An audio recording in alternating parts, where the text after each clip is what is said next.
से हमारे यहाँ बहुत बच्चे हैं, तो एक क्लासरूम तो हम लोग इस तरह शुरुआत किया है ना। हम लोग का एक सीएम स्कूल ऑफ एक्सीलेंस को बनाने के लिए कम से कम 100 करोड़ रुपया लागत है। अभी तो हम लोग इसीलिए दूसरा भी स्कूल चल रहा है, उसी स्कूल को रेनोवेशन करके हम लोग इधर उधर करके स्कूल की तो शुरुआत की। सर ये हमारा जो यहाँ ग्राउंड है, तो हमारा प्ले ग्राउंड है। प्ले ग्राउंड के पीछे कुछ मतलब सर ऐसी वेस्ट जमीन है, तो वो भी हमें मिल जाता, थोड़ा स्पेस हो जाता। 45 का होगा जी सर, तो वो अगर मिल जाए, प्ले ग्राउंड थोड़ा और बड़ा हो जाए। बहुत छोटा है सर, बच्चे ज़्यादा है ना सर, तो वो ऐसी वेस्ट है प्लॉट में, ऐसे इसमें कुछ है नहीं, तो अगर वो मिल जाए। ये आपका तीनों क्लास का 10 क्लासरूम और नहीं, आप स्टूडेंट का सूची ले लीजिए तो हम लोग थोड़ा देख लेंगे कैसे किस कहाँ से ये आएगा, उसको हम लोग कैसे ये कर सकते हैं। तो आपका प्रखंड में जो है उसको आप थोड़ा मजबूत कीजिए ना। उसमें जैसे कि आपका ये आदर्श क्या विद्यालय है, ब्लॉक लेवल आदर्श विद्यालय है, उसको देखो।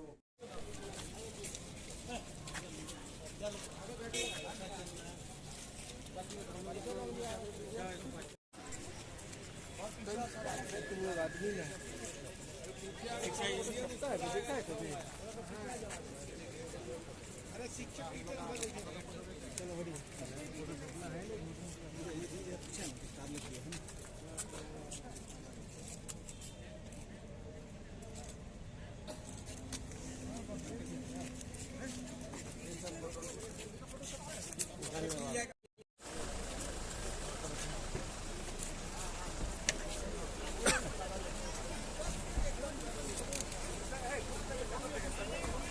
छोड़ दिए जितेंद्र भाई।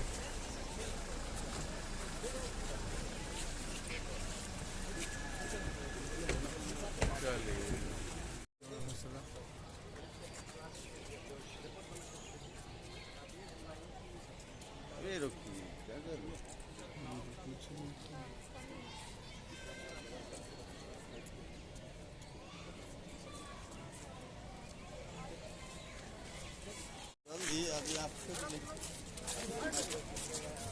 देखिए, आज जो मुझे जिम्मेवारी मिला है, निश्चित रूप से मोबाइल पीछे करना। अरे उस जिम्मेवारी 3 तो मोबाइल लगा के रखा हूँ मेरे पीछे, खरे उतारूंगा। और जो विभाग मुझे मिला, स्कूली शिक्षा और निबंधन, आज स्कूली शिक्षा पर मैं कहना चाहूँगा कि इस राज्य की शिक्षा की बुनियादी के ढांचा को मैं मजबूत करूँगा। क्योंकि किसी के भी अगर बुनियादी अगर कमज़ोर रहे तो वह चाहे पक्का मकान हो, चाहे आवास हो, चाहे कोई पेड़ हो, चाहे कोई इंसान हो, वो आगे बढ़ नहीं सकता।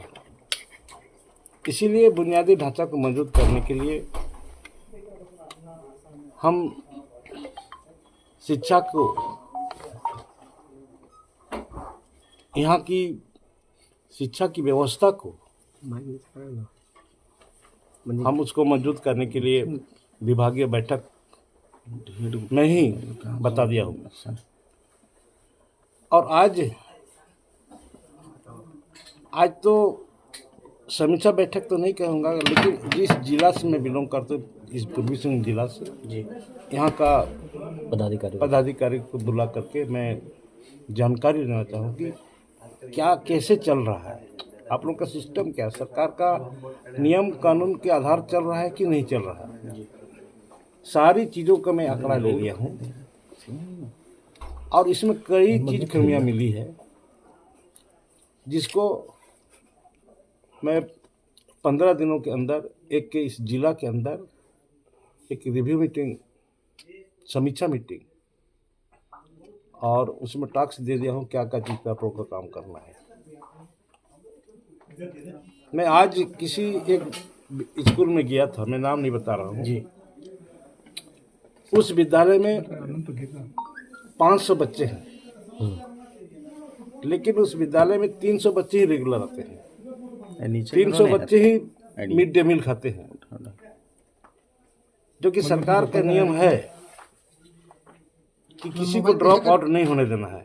कहाँ से करें? अगर स्कूल में आईडी प्रॉपर बच्चे नहीं आ रहे हैं तो शिक्षक उन अभिभावक के घर जा करके उनसे बात करेंगे, आपके बच्चे को स्कूल आप क्यों भेज रहे हैं, क्यों नहीं भेज रहे हैं। तो ये जो 200 बच्चे नहीं आ रहे हैं 3-4 महीना से, इसके लिए हमने कह दिया कि तुरंत वहाँ का जो प्रचार्ज है उसको आप शोकत करके जानकारी ले। इसके लिए वो क्या काम किया है, क्या घर घर गए और ऐसे घर में जा कर के उनके अभिभावक से, उनके माता पिता से जो बच्चे 4 महीना 5 महीना से नहीं आ रहे हैं, ऐसे नहीं हो कि बच्चे कोई होटल में जाकर काम कर रहा है, ऐसे नहीं हो कि कोई बच्चे को ले जाकर कोई गाय भैंस चरवा रहा है, बकरी चरवा रहा है। उसका माता पिता से उसको आप पूरा बयान लेना चाहिए। इसके डीओ को बोल दिया है इस तरह का, ये आप उसको शोकत करें, शोकत करने के बाद अपना बयान और अपना ये करें, उसका बाद वो रिपोर्ट हम मुझे दें। क्यों एक एक बच्चे का हम हिसाब लेंगे। जो भी बच्चे स्कूल में पढ़ रहे हैं, वो जो स्कूल नहीं जा रहे हैं, उसका कारण क्या कारण है, वो कारण हम जानना चाह रहे हैं कि वो स्पष्ट रूप से अभिभावक का बयान ही आ जाए, या उसका एक लिखित उसका बयान आप ले लीजिए कि आप ऐसे नहीं कि वो दूसरा यहाँ से दूसरा स्टेट भेज दिया है। आजकल तो 10, 12, 14, 15 साल से ही दूसरे राज्य में काम करने चले जाते हैं। आप देखें हैं कि अधिकतर और तमिलनाडु से जो बोरिंग करने का आते हैं ना, वहाँ का जो मजदूर है सब झारखंड के हैं, और उसका उम्र कितना होता है 16, 17, 18। ऐसे नहीं कि वहाँ पे चले गए हैं। खैर जो भी हो, इस चीज़ के लिए हम ये बोल दिया है, मिड डे मील के लिए हम बोल दिया किसी तरह के हम यहाँ पर ये हमें सुनना नहीं है, कोई भी शिकायत नहीं आना चाहिए। ड्रेस के बारे में हम पूछे, बोलता ड्रेस हम लोग 1 क्लास 2, 3 क्लास का हम ड्रेस स्वेटर वगैरह हम लोग दे दिए। और इसीलिए और हमें कह रहे ये जो शिक्षक लोग 1 घंटा 1.5 घंटा लेट में जाते हैं, हो सके जहाँ पर शहरी इलाका में और अभी बायोमेट्रिक वाला निकल गया है अटेंडेंस के लिए, वो तो ठीक है, लेकिन अभी भी ग्रामीण अंचलों में कई स्कूलों में, सैकड़ों स्कूलों में इस तरह का व्यवस्था नहीं हुआ है। वैसे स्कूल में यदि बच्चे लोग जब तक शिक्षक नहीं पहुंचता है बाहर में खेलते रहता है, क्योंकि हम लोग हर दिन गांव में जाते हैं, बच्चे से पूछते हैं, बोलता अभी मास्टर नहीं आए इसलिए हम लोग बाहर में हैं, और मास्टर 1 घंटा 1.5 घंटा बाद पहुंचता है। तो 1 घंटा 1.5 घंटा बाद में पहुंचने पर एक तो बच्चे का पढ़ाई नुकसान हो रहा है, दूसरे तो 1-1.5 घंटा जो शिक्षक जो लेट कर रहे हैं उसका तो पैसा सरकार दे ही रहे हैं, अपना पेमेंट पूरा ले रहे हैं। अब बच्चा जो नहीं पढ़ रहे हैं 1-1.5 घंटा, ये हमारे इस क्षेत्र के गांव के बच्चे का नुकसान है। इसीलिए सारी चीज़ों पर हम बोला आप कड़ाई से इसको अब पालन करें, सरकार का जो भी नियम है। कई स्कूल में घंटी बजाने छोड़ दिया, स्कूल का घंटी ही मेन रहता है, स्कूल का घंटी मेन है, और घंटी बजाने ही छोड़ दिया। कई स्कूल में तो घंटी भी नहीं है। सारी चीज़ दुरुस्त करने के लिए हम आज केवल डीओ को बुलाए थे, डीएससी तो उसका किसी का शादी है इसीलिए नहीं आ पाया, छुट्टी में है। लेकिन 15 दिनों के बाद पूरा एक फुल पूरा घंटे में कह दे पूरा। मंत्री जी, लगातार देखा जाता है कि निजी स्कूल हो और सरकारी स्कूल, उसमें जो दूरियां रहती है, उस दूरिया को कैसे, उस दूरिया को ख़त्म करने के लिए अभी हमारे राज्य के माननीय मुख्यमंत्री महोदय जी का एक ड्रीम सपना है, जिस कारण सीएम स्कूल ऑफ एक्सीलेंस अभी वर्तमान में 80 को इस राज्य में खोला गया और उसमें सारी आधुनिक पद्धति से पढ़ाई शुरू किया गया है और वो सीबीएसई बोर्ड का है। इसीलिए शुरू किया गया है। आपको मालूम होगा कि नेतरहाट भी पहले जैक का अंडर में था, लेकिन 2-3 साल के अंदर हमारी सरकार में ही उसको भी सीबीएसई बोर्ड कर दिया गया। तो आज ये पूर्ण रूप से शिक्षा की व्यवस्था को मजबूत करने के लिए, यहाँ की झारखंड राज्य की छात्र छात्राओं की भविष्य उज्जवल करने के लिए हमारी सरकार और राज्य के मुख्यमंत्री ने एक अच्छा रास्ता ढूंढ दिया। वो रास्ता क्या है कि आज हम मैट्रिक या इंटर पढ़ने के बाद इस राज्य के बच्चे लोग, छात्र छात्राओं लोग को कहीं अगर कोई वैकेंसी निकलता है स्टेट का या केंद्र का, तो उसमें अपीयर होने के लिए ये जो एग्ज़ाम होता है, वो एग्ज़ाम में 80% क्वेश्चन सीबीएसई बोर्ड का आता है। जो सीबीएसई बोर्ड में नहीं पढ़ते हैं वो वो उसमें असफल हो जाते हैं और जो सीबीएसई बोर्ड में पढ़ते हैं वो निकल जाते हैं, पास होते हैं। इनका मतलब कि ये नौकरी भी हमको लेने के लिए आज एक कंपटीशन के दौर में आना पड़ता है झारखंड के छात्रों को, जिससे हम सीबीएसई बोर्ड को यहाँ पर हमारे राज्य के मुख्यमंत्री ने ये अनिवार्य रूप से समझ रहा है कि ये भी हमारे इस राज्य के लिए अनिवार्य है, जिसलिए अभी सारे सीएम स्कूल एक्सीलेंस जो है उसको, और हम लोग 80 भी है वर्तमान में, उसको हम लोग बहुत जल्द उसको और हम लोग उसका डबल करने वाले हैं। लेकिन हमारा उसका सो है कम से कम इस राज्य में कम से कम 500 CM school of excellence of school को हम लोग खोलने की एक योजना है। यदि आपको रिजल्ट मिल जाए, आज हम बहुत जांच चेक किए, हमको तो बोलना नहीं चाहिए इस सब बात, लेकिन कई जगह इस तरह है, बांग्ला भाषा बच्चे जो स्कूल है उसमें स्टूडेंट बहुत कम है लेकिन शिक्षक बहुत ज़्यादा है।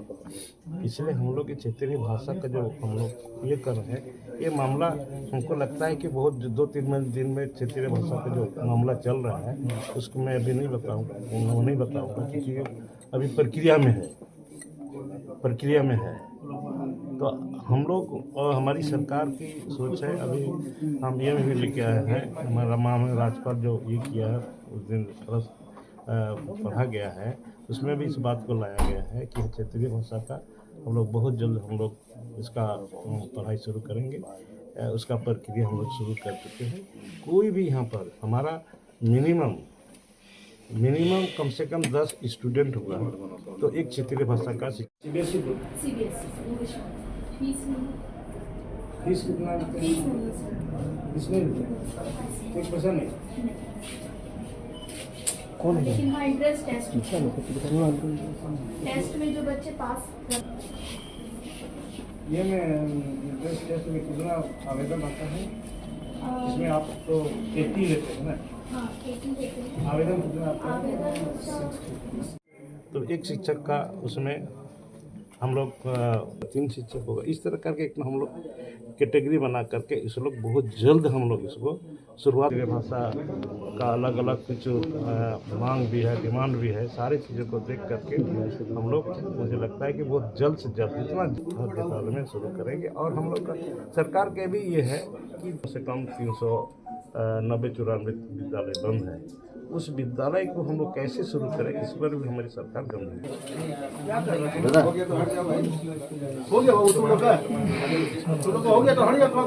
सब काम ही करना है, नफरत नहीं करना। नहीं भी 1 मिनट 10 सेकंड वीडियो बना लीजिए।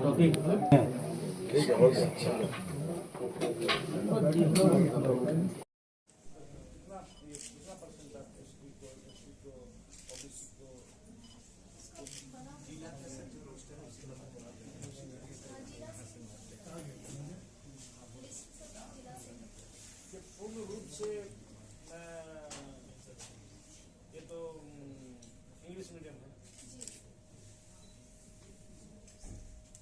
अभी 9 तक पहुंचा है, 10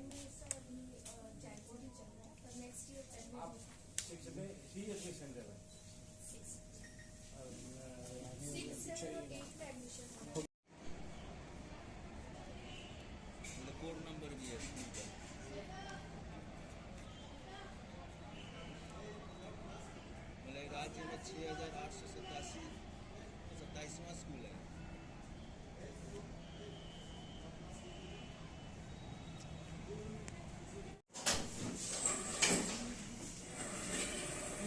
है।